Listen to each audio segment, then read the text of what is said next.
Greetings to you all from Sri Rama Hospital, Jagaipet, Andhra Pradesh, India.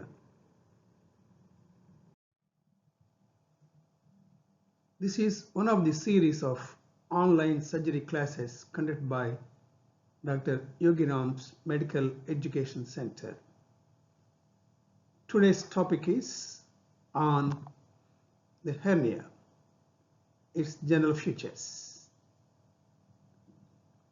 As hernia is one of the most common diseases encountered by doctors, surgeons, and medical students, every point of this hernia should be learned thoroughly. Now, I present to you the general features of hernia. The literal meaning of hernia is rupture.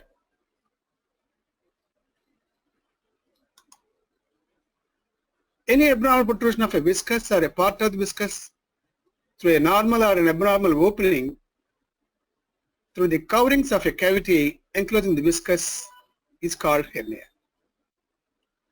So if a cavity is there, if cavity ruptures at some place, it develops a hole.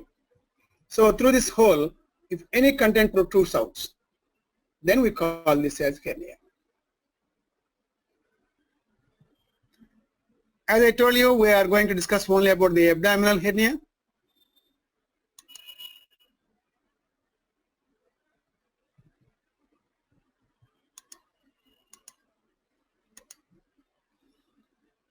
And anything related to the inguinal canal, inguinal hernia, we will discuss in the inguinal hernia topic. Once we finish about the general features of abdominal hernia, then we will go to the inguinal hernia.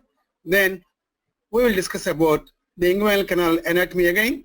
Then I will tell you about all the points that are related to the inguinal canal anatomy there. So abdominal hernia means is nothing but an abnormal protrusion of viscus or a part of a viscus through the abdominal opening. So the abdominal wall opening can be a normal opening or an abnormal opening. The types of abdominal hernia: internal hernia and external hernia. Internal means herniation of abdominal viscus inside the abdominal cavity into a normal or abnormal orifice within the abdominal cavity. So even within the abdominal cavity, there are certain orifices. Into those orifices, sometimes the bowels will enter and form a hernia inside. That is called internal hernia. Can you tell me about some of the normal openings inside the abdominal cavity? Normal openings.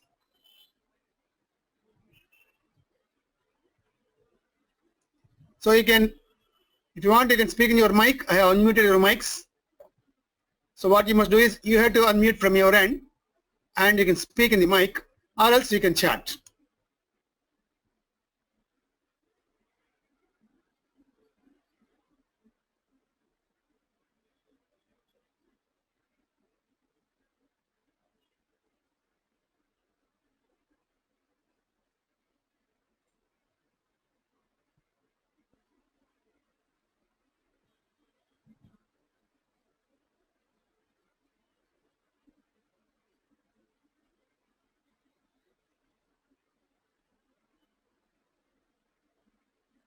Good. You have responded well. It is herniation into a opening within the abdominal cavity. The deep ring, superficial ring, femoral ring, obturator opening, all these things, they are all external abdominal wall openings, not within the cavity. So please make it a very distinct things. The two are different. One is abdominal wall, the other is cavity.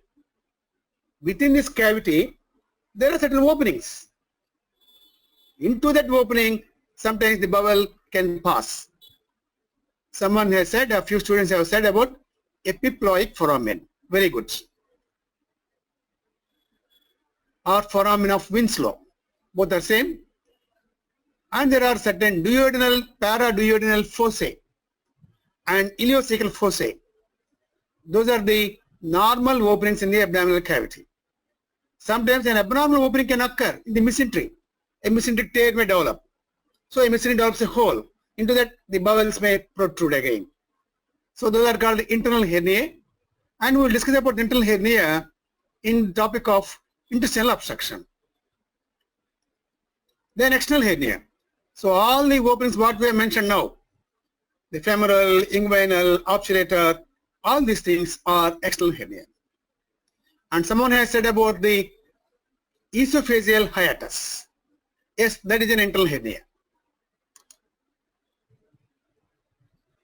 So external hernia means it is herniation of the bowel through one of the normal or abnormal openings on the abdominal wall. So what are the normal orifices of the abdominal wall? Deep inguinal ring, femoral ring, obturator foramen, sciatic foramen. The superficial inguinal ring also is a normal orifice, but through superficial inguinal ring alone, nothing will herniate. For something to herniate superficial ring, first it should have passed through deep inguinal ring or through an opening in the abdominal wall, that is conjoint tendon. Then only should come out through superficial inguinal ring. That's why I have not mentioned about the superficial inguinal ring here. Abnormal orifice of the abdominal wall.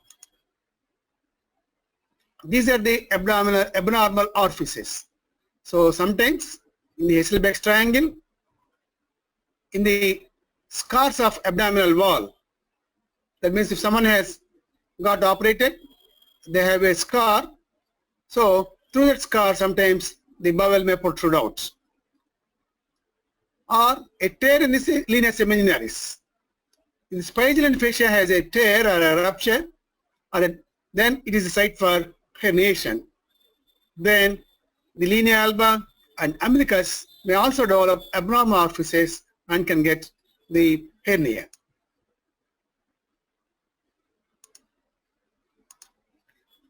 Hasselbeck's triangle means it is a triangle situated in the posterior wall of the inguinal canal, and I will tell you about that when we discuss about the inguinal canal anatomy. So this is the inguinal canal, deep ring and superficial ring. Below the inguinal ligament, there is the femoral ring. This is the linea alba. A opening may be there in the linea alba and it may be the site for hernia. So when a hernia occurs through the linea alba, it is called the epigastric hernia. A defect may occur in the umbilical cicatrix, then it is called the umbilical hernia. If a opening occurs in the linea seminiaris, it is called spicillin hernia. If the herniation occurs through the obturator foramen, it is called the obturator hernia.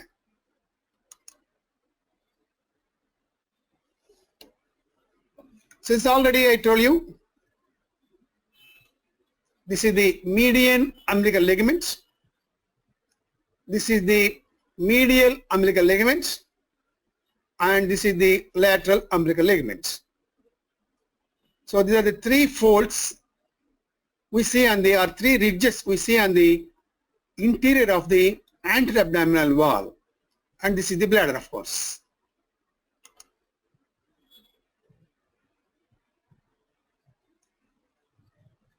And here is the deep ring,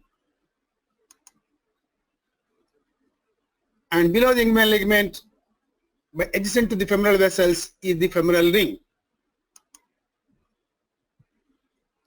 And here is the linea alba opening, that is the epigastric hernia site. So epigastric hernia occurs over the place of the falciform ligament. Of course, this is the umbilical hernia site, and this is the spicillum hernia site. And here is the obturator foramen, and there is a place for the obturator hernia. This is the graphic representation of the umbilical ligaments. This is the median umbilical ligament, this is medial, and this is the lateral umbilical ligament.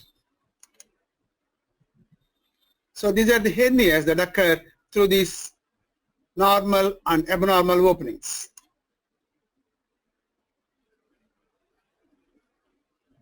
Now we'll discuss about the features of a hernia. Types as per site, they are classified into inguinal hernia, which occupies about 75% of all the cases.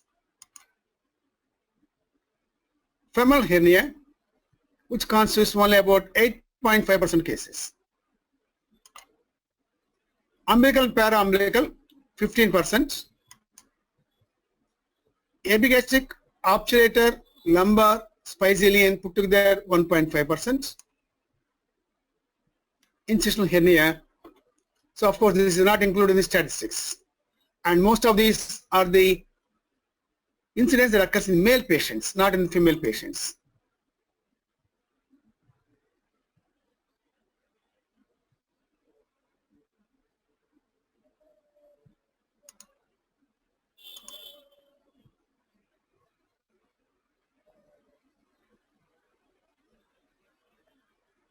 Someone has raised a doubt.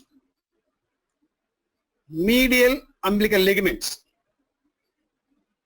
Is it obliterated umbilical artery or obliterated umbilical vein?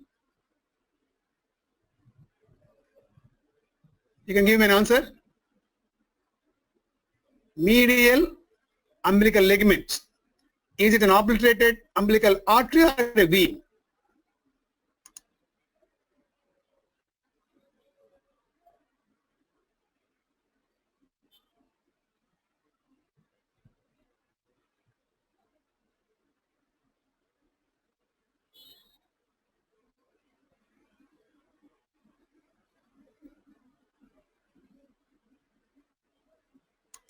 Very good. Many of you have given a correct statement, that is umbilical artery. It is not umbilical vein. Umbilical vein goes upwards to the fetal heart. So anything received by the heart is called a vein. Though it carries maternal oxygenated blood, because it carries blood to the fetal heart, it is called vein. Umbilical artery has the deoxygenated blood. So it goes from the fetus to the umbilicus, to the placenta and the mother. So that is umbilical artery. So medial umbilical ligament is umbilical artery, not umbilical vein.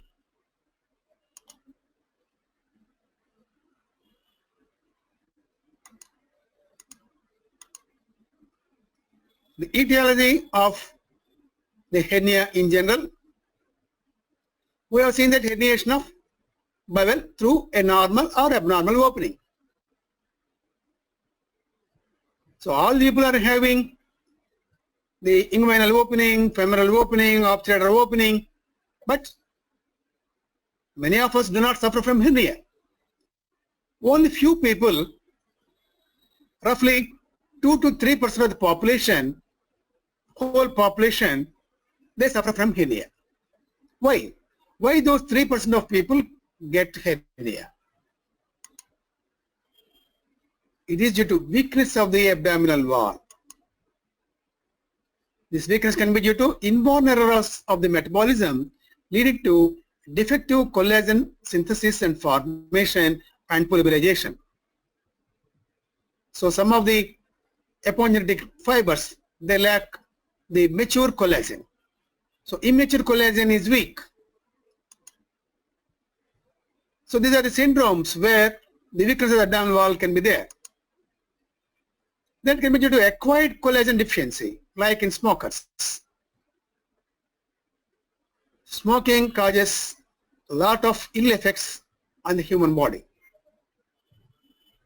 So the vascular, cardiac, pulmonary, central nervous system, metabolic, and of course also the collagen deficiency. That is why If any smoker comes to you for any surgical procedure, you must ask them to quit smoking at least 15 days before surgery. Otherwise, they will have a lot of anesthetic problems, a lot of wound healing problems. So in a chronic smoker, due to collagen deficiency, their normal orifices, they get widened, they become weak. And the normal epineal structures, they become weak and lead to the abnormal openings. Then stretching of the abdominal wall as in obesity, stretching of pelvic ligaments. So we have seen some of the internal openings, some of the openings of the abdominal wall which are there normally, like the femoral opening, can be a site for hernia. So femoral opening is guarded by some ligaments all around. I hope all of you can answer that question. What are the ligaments acting as a boundary for femoral ring? Just because you are all graduates of anatomy, so I expect a correct answer from all of you.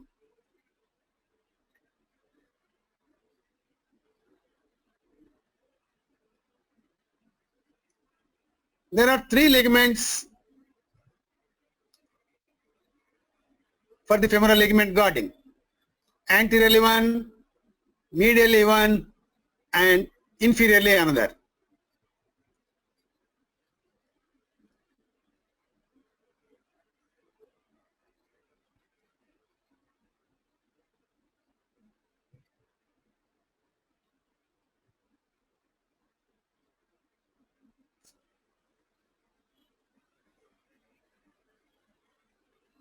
Okay, tell me medial ligament. What is the medial ligament? Medial border of femoral ring. Very good. Lacunar ligament. Excellent. Very good. It is lacunar ligament. Anteriorly, it is inguinal ligament. Posteriorly, it is the Cooper's ligament. So there are three ligaments. So when these three ligaments are there bounding the femoral opening, they become stretched in case of multiparous women. So when these ligaments stretch, the femoral opening become wider, and this wide opening will be the site for herniation. So the first cause of hernia formation is because of weakness of anterabdominal wall. The second cause is congenital preformed sac. Sometimes a sac may be there in the abdominal wall communicating with the abdominal cavity. Example is persistent process vaginalis. The third factor is constant raised abdominal pressure. Inside the abdominal cavity, a pressure is being constantly occurring. Why? In condition of chronic cough, difficulty in micturition, and in constipation. So in all these conditions, there will be rising intra-abdominal pressure because the fellow will be pressing. So whenever he strains, then that can cause this distension. Ascites also can cause rise in intra-abdominal pressure, and that can cause the hernia also. When hernia occurs, so what are the parts of the hernia? That's composition of the hernia. Suppose this is the abdominal cavity. This is the peritoneal layer. And the black one is the fascia transversalis. And the yellow one is the preperitoneal pad of fat. And the gray one is the muscle layer, the muscle and aponeurotic layer. Now, if there is an opening in the fascia or opening in the abdominal wall muscles, then the peritoneum lacks support here and the peritoneum bulges outwards. So a defect has occurred in any part of the either fascia or musculoepigenetic sheath. So this forms the site of the hernia. So the peritoneum bulges. So when the peritoneum is bulging out, it stretches the structures that are there in front of it. So if any abdominal wall or fascia or skin is there, that is stretched in front of the sac. So this is the hernia.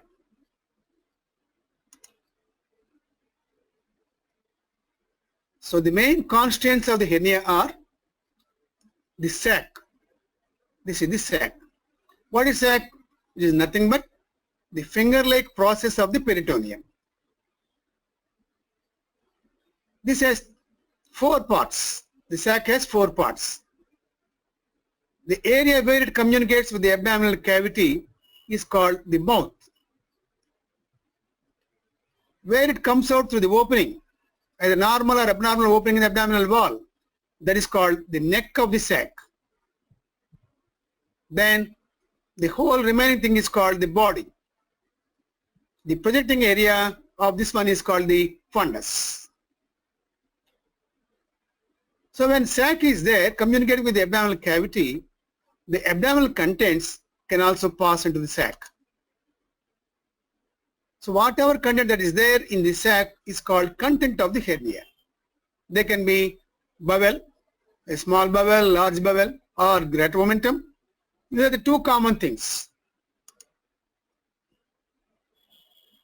Then the abdominal structures which are stretched over the sac and then projected out, they are called the coverings of the sac. So what coverings will be there? The coverings will depend upon the site of hernia.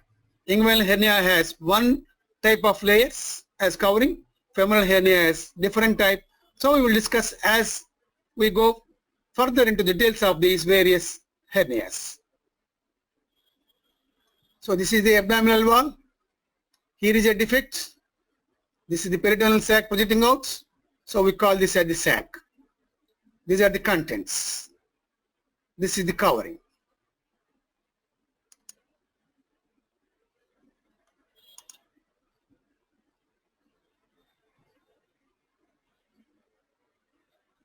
I hope I am audible, because someone has said that I am not audible. Because everything is okay here. So if you have any problem, you can just say I will correct it. Am I audible?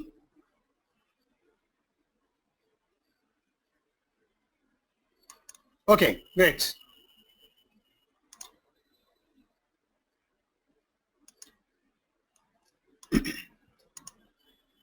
So the sac contains coverings.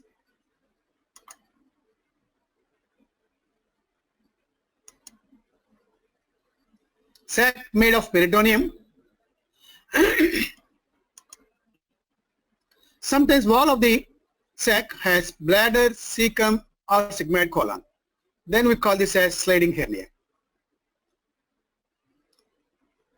So you please hear it carefully again. This is the part where some of the students, they cannot follow it properly. Sliding hernia. For example, here is the deep inguinal ring. There is a defect in the deep inguinal ring. It is stretched. Sorry, here is the deep inguinal ring. Lateral epigastric vessels. This is the deep inferior epigastric vessel. So lateral to the deep inferior epigastric vessels, here is the deep ring. So when the ring is stretched, become weak, the peritoneum projects out. So that is the hernial sac. So I will show it here.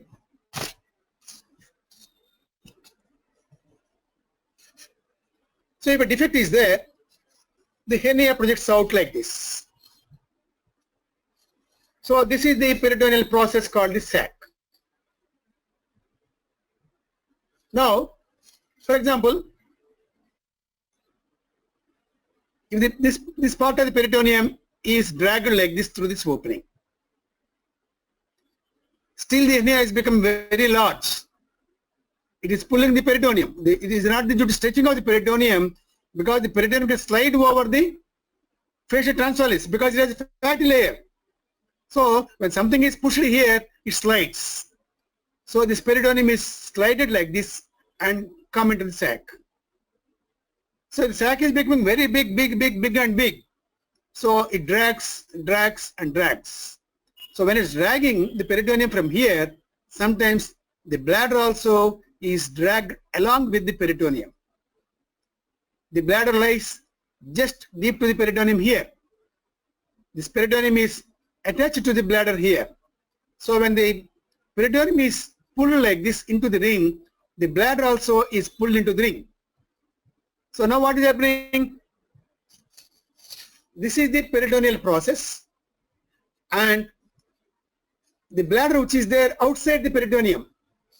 So this is the abdominal wall. This is the abdominal wall. This is the peritoneal sac. Here is the bladder. Now the bladder which is in the midline has come like this along with the peritoneum, and along with the peritoneum it has come like this. So here is the peritoneal sac. So this is the cavity. I am passing my finger into the cavity like this. The bladder is here. So within the cavity, the bladder is not there. The bladder is there within the wall of the sac. So from here to here it is the sac. From here it is the bladder. So the bladder is here. So the bladder also came like this through the internal opening, and it is lying like this.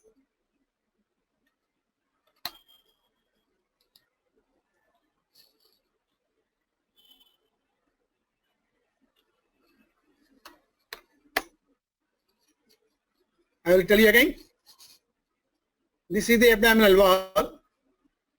This is the peritoneal sac, came out through the internal opening.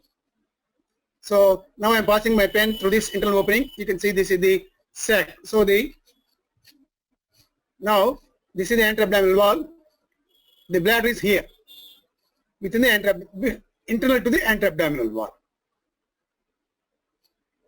As the peritoneum is dragged, the bladder also comes along with the peritoneum, comes to the internal opening, and comes to lie besides the sac. So it is besides the sac like this. This is the bladder. This is the peritoneal sac. This is the lumen of the sac. So the bladder is situated outside within the wall of the peritoneum or within the wall of the sac. So when such a situation is there, we call this condition as the sliding hernia.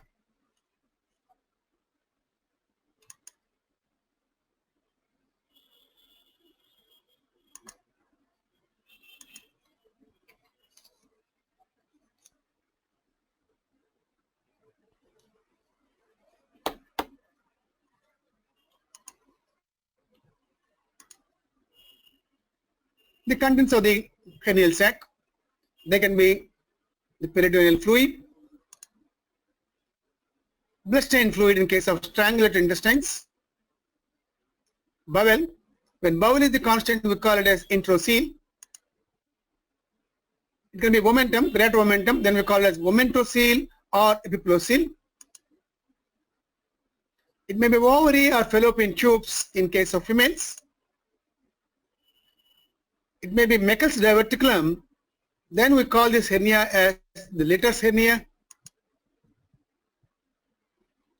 Or sometimes it may be not the whole bowel loop, only part of the circumference of the bowel may be a constant, then we call it as the Richter's hernia. Sometimes the bladder may come as the content, not in the wall.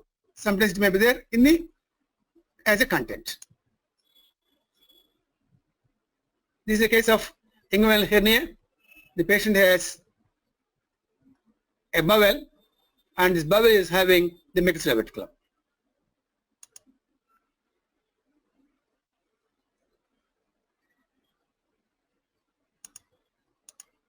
Sliding hernia can be there for any type of hernia. It can be there for inguinal, it can be there for femoral, it can be there for obturator, anything. Coverings of the hernial sac, it depends upon the type of hernia, and when we talk about each part, we'll discuss about those coverings individually there. So this is the classification based upon the site or anatomy. Now classification depending upon the pathology. They are classified into reducible hernia, irreducible hernia, obstructed or incarcerated hernia, strangulated hernia where it leads to gangrene of the bowel, then inflamed hernia. Reducible hernia. So there is an opening, a sac, the bowel will protrude out. When the person lies down or when he manipulates by pushing the pressure over this swelling, this reduces inside. And when the person stands or strains by coughing, then this will protrude out again. This is called reducible hernia. Irreducible. The bowel comes out whether the person stands or lies down, whether he manipulates or not, the hernia will not go inside. Then that is called the irreducible hernia. The bowel sometimes comes out, and due to these hernial rings, the bowel gets occluded. So the occluded bowel will dilate, causing luminal obstruction here. Then it's called intestinal obstruction. So this is called obstructed hernia. If the bowel that comes into the hernial sac is the large bowel, and the large bowel is having fecal matter inside the lumen, then it is called incarcerated hernia. So obstructed and incarcerated hernias are both the same. Incarcerated means it is the large bowel with fecal content inside which is obstructed. Then this is strangulated hernia. So when obstruction is there to the bowel, its blood supply may become impaired. Then the patient will get gangrenous areas. It is called then the strangulated hernia leads to gangrene of the bowel which is herniated. Inflamed means if any of the contents got inflamed, then we call this as inflamed hernia.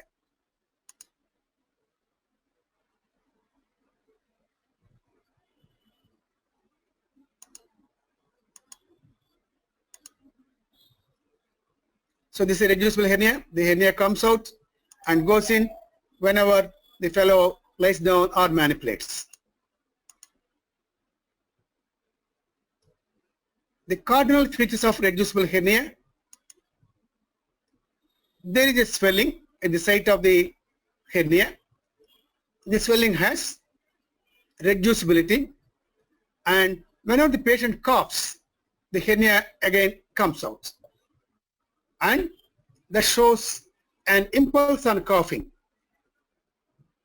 It is not simple impulse, it is an expansile impulse. So whenever patient coughs, the hernia swelling becomes like this. So there will be expansion. So this is called the expansile impulse on coughing. There are other swellings which may just show a thrill. Then it's called impulse. But it should expand. Then we call it as expansile impulse on coughing. Irreducible hernia. It occurs because of crowding of the bowel loops or additions between the loops or between the loops and the sac. So the loops of the bowel, they get adherent here in the sac. Or too many bowel loops are there in a big sac, so they cannot return to the abdominal cavity. This irreducible hernia usually occurs due to a omentocele. The omentum has the habit of adhering to any structure where it stays for a longer time. It is a freely mobile structure in the abdominal cavity. It comes somewhere and gets stuck there, means it gets adherent there. The clinical feature of the irreducible hernia is an irreducible swelling. That means there is a swelling which cannot be reduced with the sign of cough impulse, and there is no sign of any obstruction.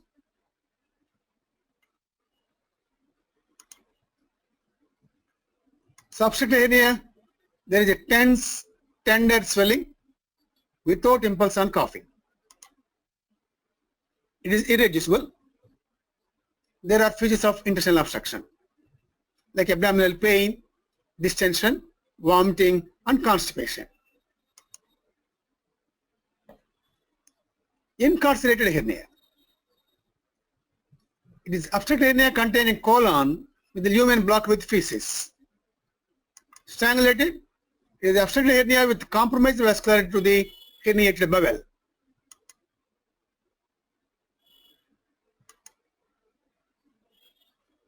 What will happen in the strangulated hernia? Let us see.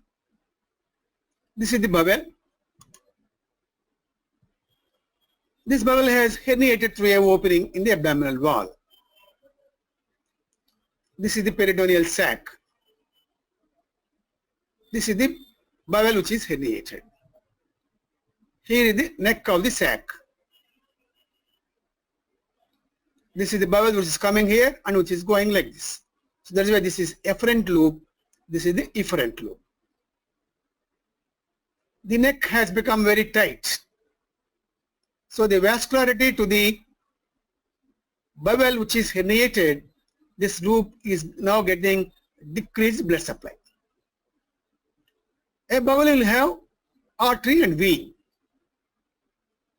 Now when some pressure is there occluding the bowel and its vessels, first the bowel lumen is obstructed. Next, out of the artery and vein, which gets obstructed first? Is it the artery or the vein? Answer me.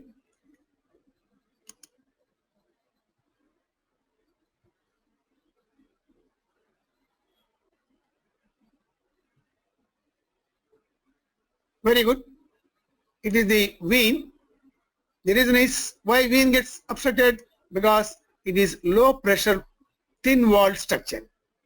The artery carries blood at a pressure of about 120 millimeters of mercury pressure, while the veins carry a pressure of anything between 0 to 5 millimeters of mercury or 6 millimeters of mercury pressure only.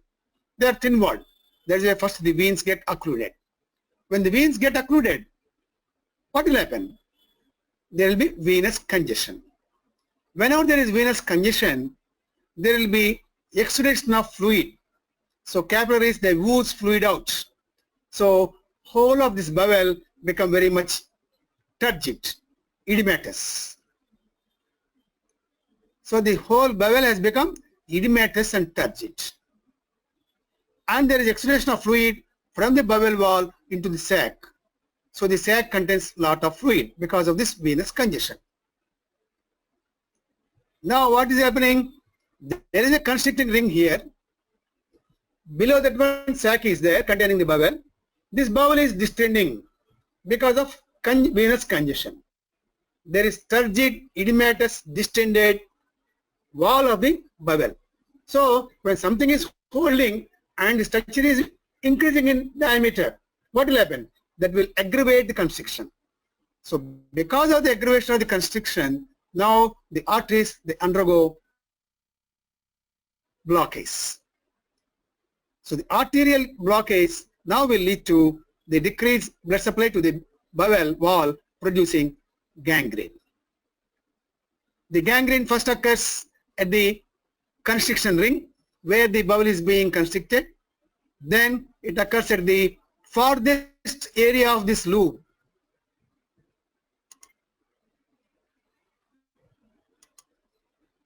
So at the apex of this loop, gangrene occurs.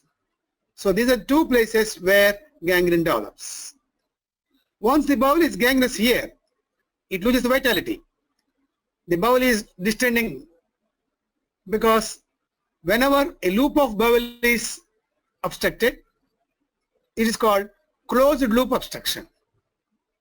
The distended bowel has no continuity with the rest of the bowel. So whatever contents they produce here, they accumulate here, and this bowel loop enormously distends. So a closed loop obstruction producing enormous distension of the bowel, leading to venous stasis, causing edema and turgid appearance of the bowel wall, causing still more increase in thickness of the bowel wall, leading to aggravated obstruction. And this obstruction lead to arterial obstruction, leading to gangrene, where gangrene occurs first in the constriction ring site, later at the apex of the loop. Because of lack of vitality of this part of the bowel, it perforates and the contents will come and collect in the sac. So now the sac is having a lot of contents of the intestinal lumen. So this is the pathogenesis. Already I explained this to you.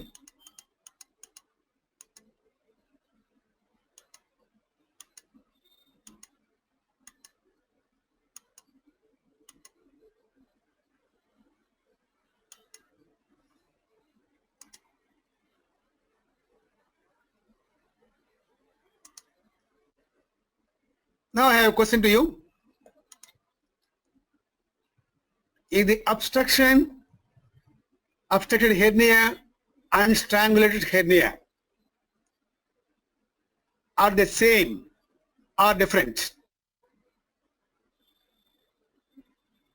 Strangulated hernia and obstructed hernia are both the same or different?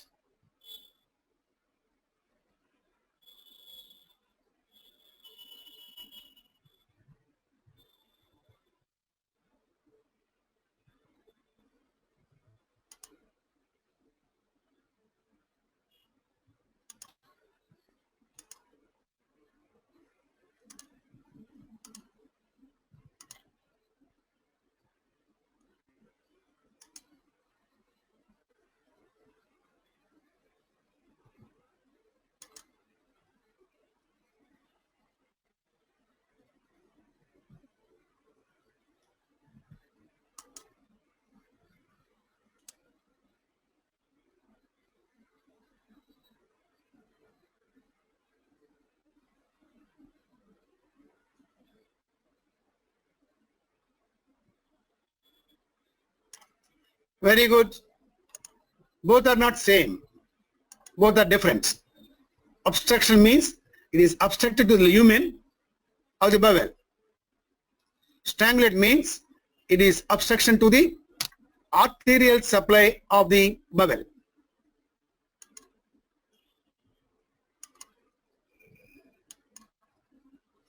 Now you can see this is a photograph showing the strangulated inguinal hernia. So a patient has come to me with strangulated inguinal hernia.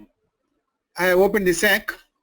All the contents of the sac were delivered out, and the obstruction ring is relieved.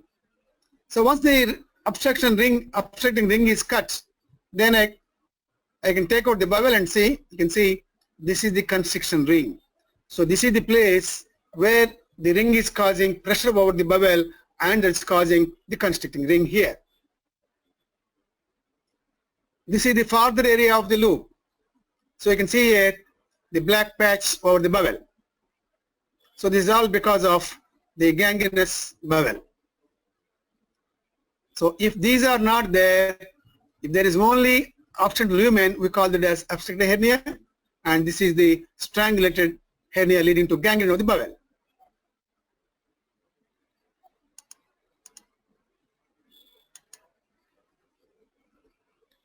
Clinical features of strangulation. You can see here the hernia, the swelling has become tense. It is tender, and if you want to reduce it, you can't reduce it. So a tense, irreducible, tender swelling without cough impulse is the sign of strangulation. And because lumen is obstructed, The fellow has developed distension of the abdomen. He had vomitings, constipation, and severe abdominal colic. There is pain in the abdomen as well as pain in the inguinal region.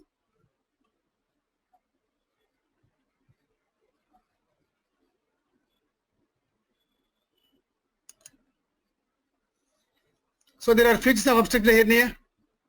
In the early stages, it cannot be differentiated from obstructive hernia. So in early case of strangulation, it will present like only obstructive hernia. That is why clinically we don't make a differentiation between obstructed and strangulated hernia. We simply say obstructive hernia with very early strangulation. We do not know whether strangulation has occurred or not. So all obstructed hernias must be suspected of strangulated hernias. So what is the inference you get by this statement? When you say it is strangulated hernia, the bowel is in danger. When this gangrenous bowel is left like that for some time, for a few hours, the patient will get peritonitis. This peritonitis can cause a lot of morbidity and very high mortality to the patient. That is why any patient who comes to you with obstructed inguinal hernia should not be sent home. He should be admitted, and you must do some procedures to relieve this obstruction, which can progress to strangulation, or even it may be already strangulated. Clinically, there is no way to differentiate obstructed hernia from strangulated hernia. Please note down that point. In late cases, there will be peritonitis and perialdichilias. But there are certain features which have been described in the books to differentiate between the obstructed and strangulated. Obstructed tenderness is mild, strangulated severe. Erythema and warmth are absent in obstructed, erythema and warmth are present in the strangulated, and sepsemia, that is fever, leukocytosis, shock, etc. are there in the late stages of obstruction, but they are present in many of the cases of the strangulated hernia. So when you look at these things, it is mild, severe, and difference is very thin. That's why you can't make a differentiation between obstructed and strangulated hernias.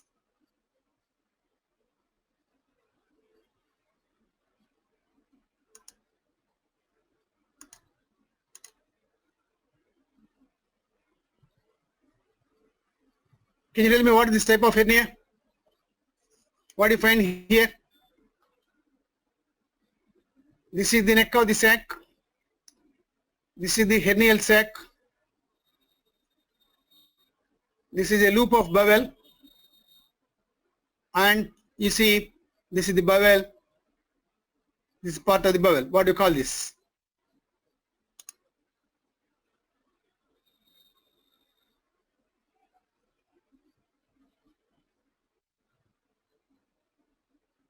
Okay. This is a bowel. It's part of the circumference of the bowel has only herniated. A small opening is there. The bowel is lying over this, going like this. So part of the circumference of the bowel has passed into this opening. Not the whole loop. So when the whole loop goes, it is something different. But here only part of the wall has gone into the hernial orifice. So this type of hernia is called as rectus hernia. This is the rectus hernia, and this has got strangulated.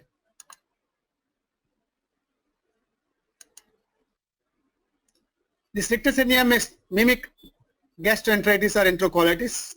So because the lumen is not obstructed, the patient is getting no signs of obstruction. But this part is gangrenous. That is why there will be excessive flora of bacteria here, and that will cause a gastroenteritis like feature. That means the patient gets diarrhea and abdominal colic, and a tense tender swelling in the groin.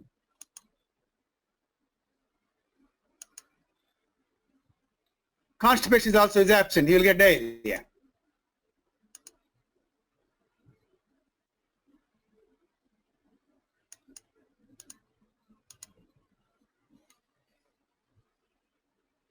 Inflamed hernia, the inflammation of the contents like appendicitis or salpingitis. From trophic ulcers developing at the tip of a large hernia. Clinical features of inflamed hernia, there are features of acute inflammation of the hernia. The third classification according to the contents. Enterocele means it contains our intestines. Omentocele, omentum in the content, greater omentum in the contents. Rectus hernia, Meckel's diverticulum. Rectus hernia, only part of the circumference of the bowel is herniated like this. There is another type of hernia called Madel's hernia. You can see here, a bowel loop is coming like this, and again going like this, into the abdominal cavity, again returning like this into the sac, and is going like this. So ultimately, a W-like formation has been formed here. So when such formation is there, it is called Madel's hernia. Why we mention about the Madel's hernia here is, when strangulation occurs, this part of the bowel may be normal, but this may undergo gangrene. So this is outside the abdominal wall in the sac. If gangrene occurs, it perforates into the sac. Perineal cavity is not contaminated. But if this becomes gangrenous, it perforates, and all the fecal contents, ileal contents, they go into the peritoneal cavity and cause a lot of peritonitis here. So Madel's hernia is in great danger of producing peritonitis. Number 2, when you open the hernial sac, you will see normal bowel. Then you think that it is not strangulated. So what you do is, you release the obstruction here, push this bowel inside. So you have not seen this because this is there within the abdominal cavity. So when this is pushed inside, this gangrenous bowel still lies inside the abdominal cavity, and that will cause lot of havoc, resulting in death of the patient. So that is why it is customary, always in case of strangulated hernia, after releasing the constriction, you must withdraw the loops outside. That means few of the small bowel loops which are there in the abdominal cavity should be pulled out and checked, is it Madel's hernia or not. Then only you should reduce the contents. Did you get my point? If it is a Madel's hernia, the patient comes to you with a tense tender swelling, features of intestinal obstruction, you diagnose it as strangulated hernia. Then what do? You open the hernia, take out the contents, that is the fluid, then you see the bowel. The bowel is looking absolutely normal. Then don't think that the bowel is not gangrenous. And what you do? You release the constriction. You cut the constriction here. Constriction is relieved. Then you should not just simply push them inside. What you must do is, you must hold this bowel loop, withdraw it into the sac, and see how the proximal part of the bowel is appearing. If it is appearing normal, then push the whole of the bowel inside. If it is Madel's loop, then you will see gangrenous loop inside. So take it out, cut the loop which is gangrenous, then do the end-to-end anastomosis. So that is the importance of the Madel's hernia.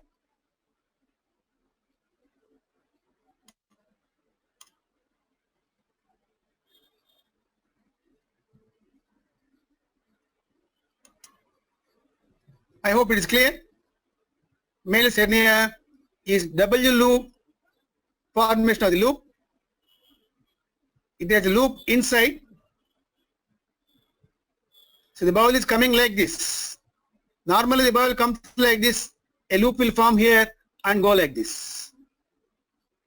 In very rare circumstances, bowel comes like this, goes inside and form a loop again, and again it comes into the sac and goes like this. So when this type of two loops formation is there in the sac, this is called the Madel's hernia. Dear friends, thank you for seeing this presentation. For live online surgery classes, please visit yogirambi.com or you can contact by this phone number 8466806242 India, or you can mail to yogirambi@gmail.com. Thank you once again for your visit to this video. Thank you.